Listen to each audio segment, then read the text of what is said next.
to Joe Goes Everywhere, a Big Blend radio food, wine, and travel podcast featuring award-winning photographer and travel writer Joe Clark. Let's find out where she's taking us today. Welcome, everyone. Today we are going out into a swamp ecosystem in South Carolina, and I cannot wait to hear all about Joe's adventures. She does go everywhere. I mean, around the world, across the country, and I know she likes swamps just as much as I do, and she went to a very special place called Audubon's Francis Beidler Forest Center and Sanctuary. Again, this is in South Carolina, and she's going to tell us a little bit about it. So, hey, Joe, you like swampies too? I do.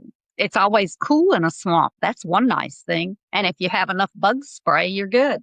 Yeah. Don't wear the DEET kind, though, from reading your article. Not a good thing for the, for the lightning ecosystem. Bugs.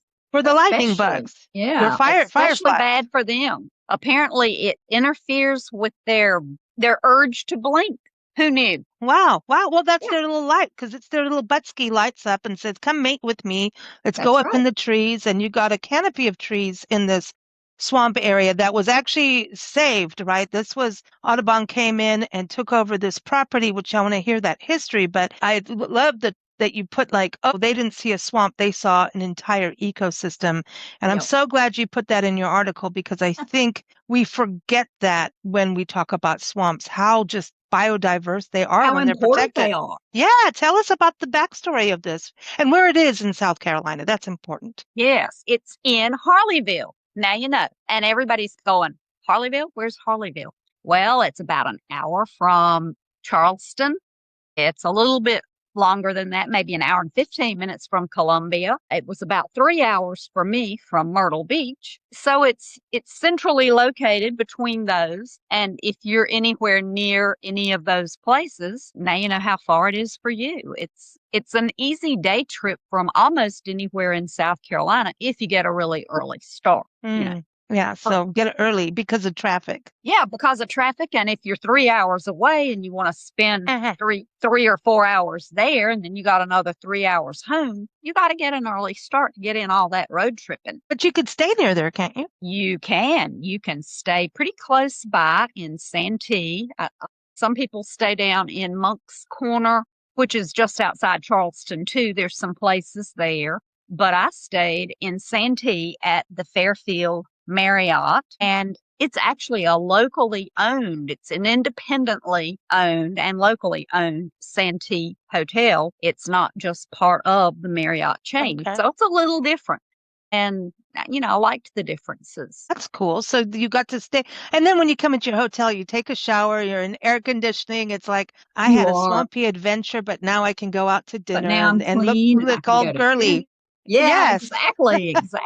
From tomboy to lady. That's what happens. Right. And you got people at the front desk that you can say, where's your favorite place to eat in town? And you get a little bit of feedback and make some decisions or changes in your own plan sometime. Well, Santee also has a state park, right? And I think also a national wildlife refuge because of Lake Marion. So this could be like a nice nature weekend. It really would be. And you can even stay at Santee State Park. They have little cabins, I say little, they're 2-bedroom cabins. And I think there are 14 maybe in the woods, and another 10 are right out on the water over Lake Marion, because they are on a pier. So you are actually over the lake. I'm going back. Boy, when I saw those cabins on the deck, I was like, yeah, I'm coming back. I'll meet you there. Let's do that. Let's do it. Let's go naturefy. I love it when you can stay in a state park and you don't have to necessarily always be in a tent, but get into one of those cabins. A lot of them have cabins. People don't realize state parks are not all about the camping. Mm-hmm. You don't have to have your own tent. Yeah, really. That's another thing too. But it's such a beautiful area, and having that lake also cools things down. Get that kind of lake breeze, right? Right. Mm-hmm. And they had a man that did lake tours, and sadly he had passed away this spring, but there is a woman looking into opening a company to do lake tours, so hopefully by the time I go back there will be lake tours again. Awesome. Because this is one of those lakes that, like Philpott lake in Virginia. We've talked about where I'm from.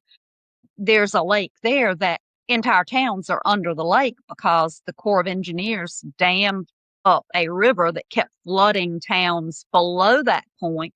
And once they dammed it up, then the river, of course, kept, and the springs coming in kept filling, and they covered up all those towns. And this lake also is built and man-made and has towns that have been covered up. And there's pictures when you go in the visitor center at Santee State Park. They had pictures. They have walls of old photographs of the different towns and what they looked like before they were covered up.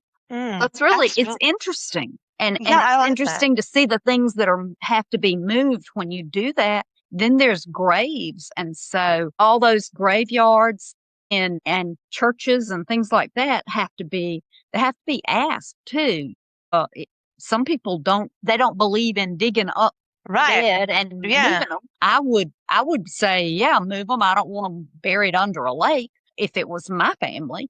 And my family was affected by the one in Philpott. And so the majority of them were moved. But that's also interesting history that some people chose not to move their family. So their family is buried under that lake. Yeah, that happens across the country. And like new towns are developed in different areas because the climate has changed over time and floodings happen. I mean, it is, I've been to places where, you look out in the lake and they're like, there used to be a town there. It happens in Louisiana quite often. There used to be islands, and then one day the island is no more. So, Joe, let's go beyond the lakes that take over islands and graveyards. Let's go to this wonderful park that you went to, Audubon's Francis Beidler Forest Center and Sanctuary, because it does sound like a sanctuary. But tell us a little bit of history of this, because who's Francis Beidler? Francis Beidler was from Chicago, and he and a friend, Benjamin Ferguson, started. I don't know if they were already partners in Chicago, but they came to South Carolina in the 1880s about, and they purchased land and started the Santee River Cypress Lumber Company because they had so many cypress trees here, huge ones that had never been cut. And it's a shame that they ever were, but there you go. Somebody needed cypress wood, and they bought up 165,000 acres of South Carolina timberland and swampland, as it were, and started logging. And they logged for about a half a century, up until about 1924, 25, something. Well, I guess technically not quite that long, because 1914 is when there was an economic downturn and they ended up closing their operations. They had the land with all the trees, and they also started not a logging company, but a lumber company. So once the timber was cut and dragged out or floated out, as the case might be, it was sawn into boards at their sawmill. Okay. So they had their own lumber company too. And so that was the first thing that closed, I think about 1912 or 1913. And, if you weren't sawing the boards up, there was no point in cutting down trees. So that's what saved the trees. The land had the old growth, bald cypress trees with circumferences up to 20 feet. I mean, it's amazing. Wow. And when they ceased operations, they had preserved 2 Blackwater creeks that are now 2 parks. One is Congaree National Park that was owned by this same company, the land originally, and the Francis Beidler Forest. And so both properties are listed on the list of wetlands of international importance, and they both contain trees that are over 1,000 years old. So like they're the old growth forest network as well? It does. They both, Congaree and Francis Beidler, are both part now of the old growth forest network, which I talked about a couple of months ago because we inducted the third one, or at that time it was the second one in South Carolina, which was on St. Philip's Island in Francis Beidler was announced the next day. We kind of got a scoop and knew about it while we were at St. Philip's, and we knew that Beidler was going to be announced the next day, that they were going to be inducted into the Old Growth Forest Network. So now, have you been to Congaree? I have been there, but I haven't spent much time there. I want to go back and spend some time and paddle it. I want to paddle this place, but they only do the paddling in the spring when the water is up. Otherwise, you damage trees, or you get, I guess, you run into knees and flip over. Yeah, right. Well, this is what's so interesting about the, Francis Beidler's, the sanctuary, is that they have all kinds of your art, and everyone, Joe's article's linked in the episode notes. Check it out, or just go to bigblendmediahouse.com and type in Francis Beidler, Beidler. Yeah. Let's get that right. And put in Audubon too, and you'll get her article. But you talk about all these different kinds of activities, including night tours, which is pretty cool. I want to do that. Yeah, me too. I'll meet you there. We got to plan a trip. We need to do a South Carolina road trip with Joe. Yeah, we do. But after Beidler passed away in 1924, I think the family kind of held on to some of the land for a little while, but they started liquidating. And when the National Audubon Society realized that it was being sold off, they put together the money to purchase this land, and they built the boardwalk and purchased, over the years, they have continually purchased the surrounding farmland as a buffer to ensure continued access. And it was interesting. I was reading something while I was researching how to spell all the words and the dates and things like that for this article. I discovered that they also work with the local farmers and maybe don't buy the land, but they put in place an easement. And so they have that easement around them. And they discovered that when the Protonotheri warbler, I always mess up that name because it's this long, and Vanna's not here to help me with the vowel, but it's this cute little yellow bird.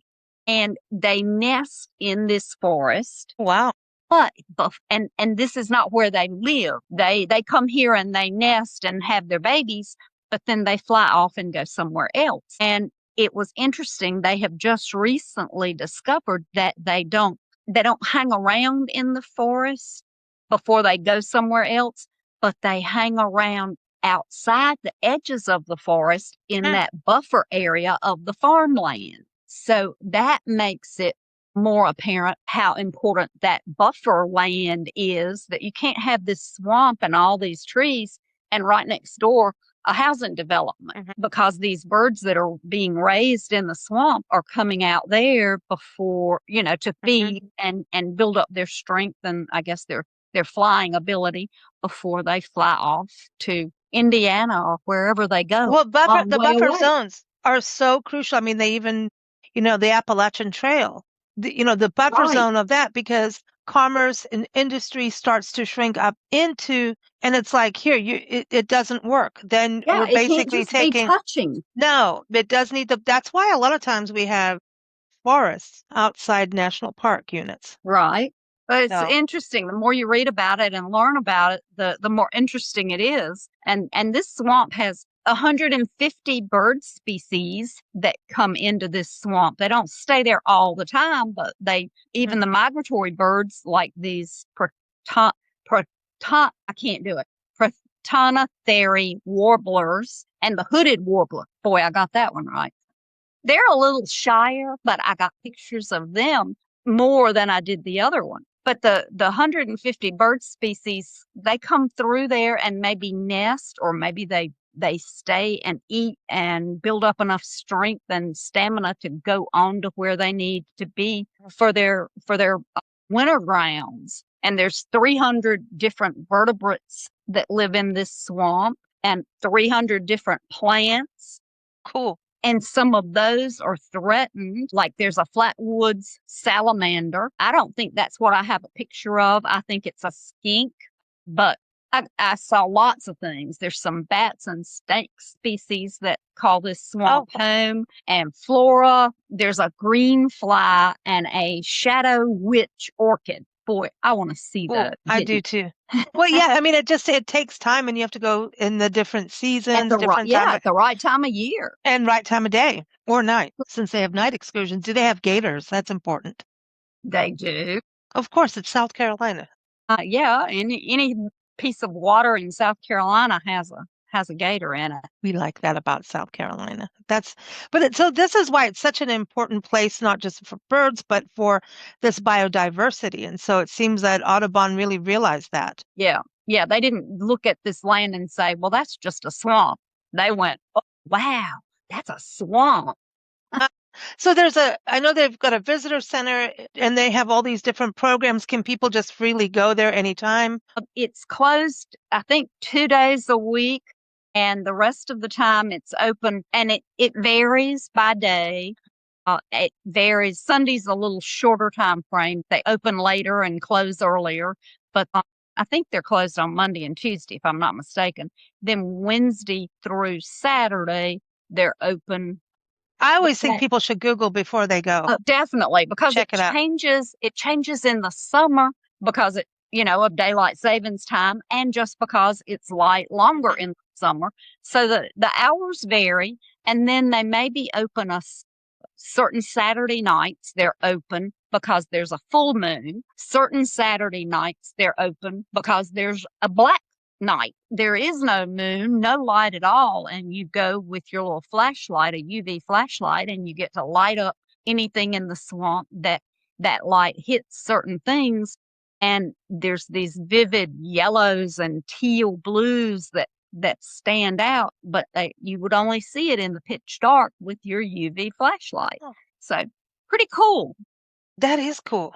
And then they have the fireflies, and so they have a special series of nights that you can go and see the fireflies. They blink in synchronicity. They're blinking their butt. They're blinking their butts, but they're doing it together at the very same time. So it'll be completely dark, and then they'll go blink, and then it'll go dark again.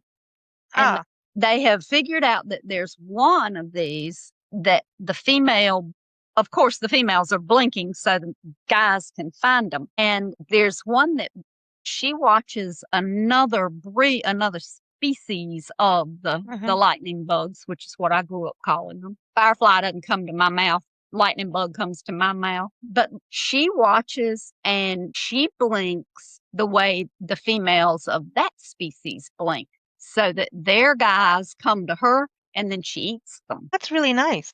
Isn't it? Cool. Sneaky. Well, it's come on over to my house, honey. Yeah. It's like the pitcher plants. The pitcher plants and the carnivorous plants of swamp areas, to me, like pitcher plants, the Venus flytraps and stuff. Yeah, exactly. I love that. And I bet you they have pitcher plants in the swamp there. I bet you they do. But I didn't see them because it was, 100 degrees, and those kinds of things are spring. Yeah. Well, yeah. So you got to go back. That's the reality of it. I do. But they have field guided walks as well on the second Saturdays. You talked about in your article. So that would be cool, because then you got the rangers telling you what you're looking at. Yeah. Yeah. They have special walks that you can, and again, you book them online. You get online and see when they have, and you go on the right days.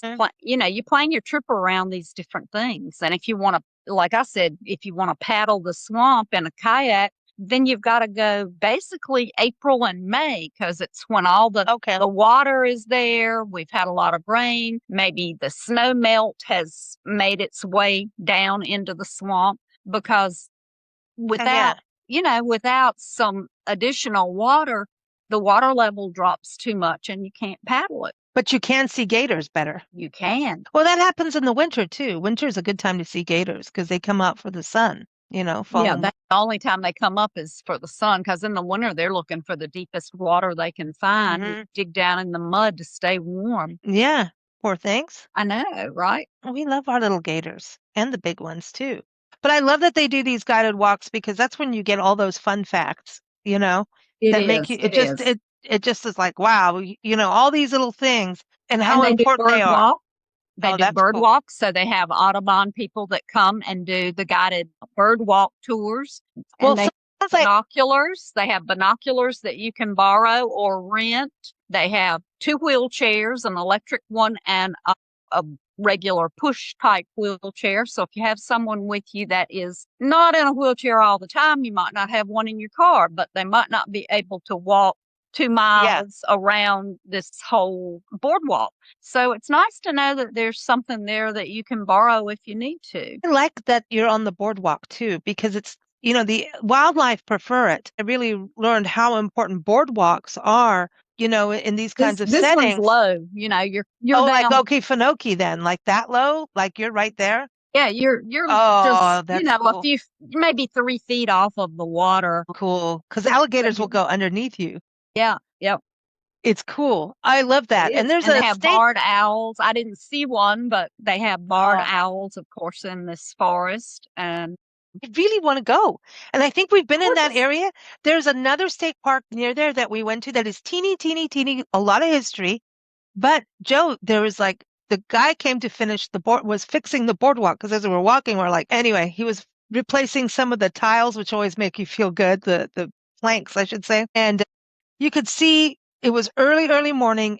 And he was like, no, it's a female gator and she's resident there. And he talks to her, but you could see her trailing through like the swamp algae. You know what I mean? You could see that little. You never have any doubt that was an alligator going through because you see that S.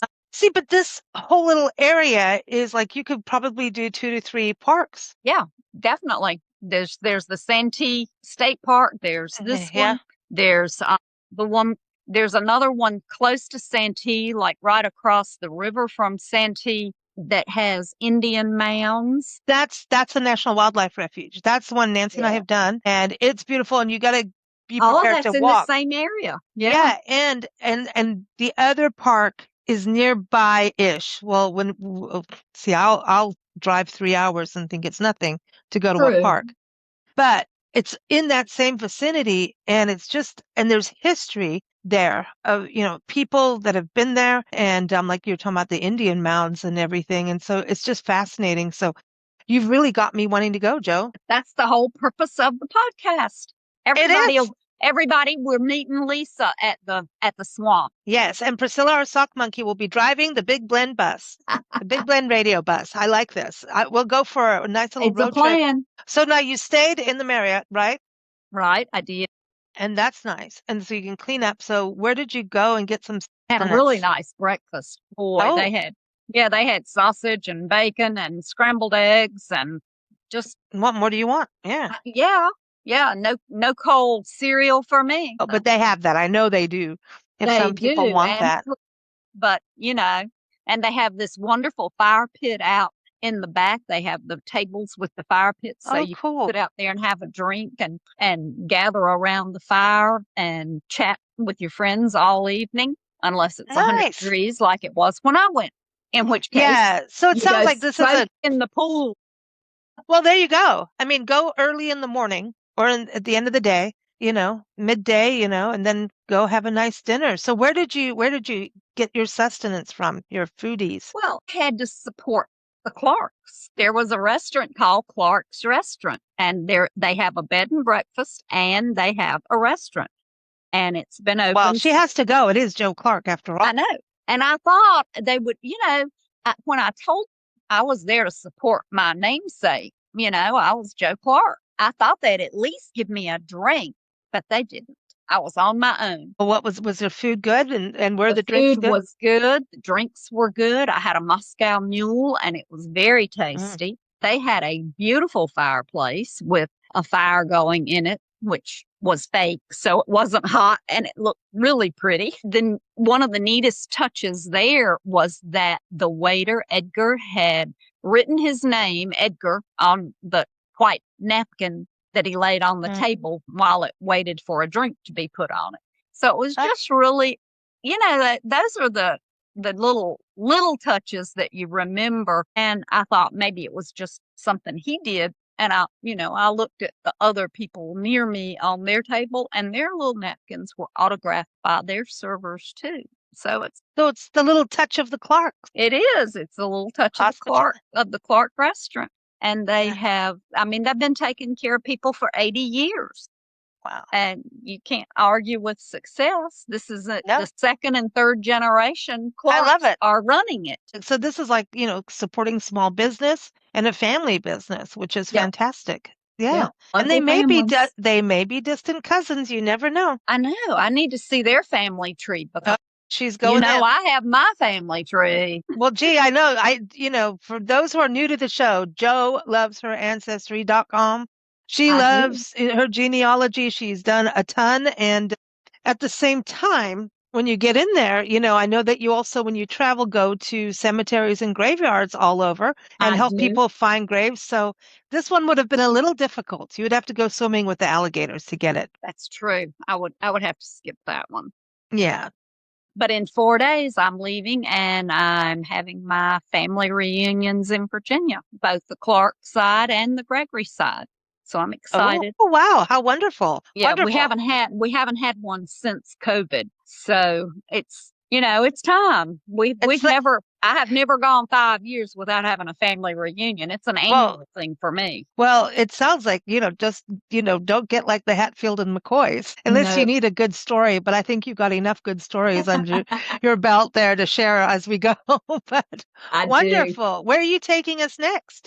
I think I will probably take you to Greensboro because on my way to Virginia, I'm going to stop in Greensboro, North Carolina and spend a few days there at a bed and breakfast and go to some museums. There's a pinball museum, I hear, and there is a Woolworth's lunch counter where 4 A&T students, A&T there in Greensboro, 4 students staged a sit-in to be served at the lunch counter at that Woolworth's lunch counter. And that Woolworth's is now a museum. It's pretty famous. Yeah.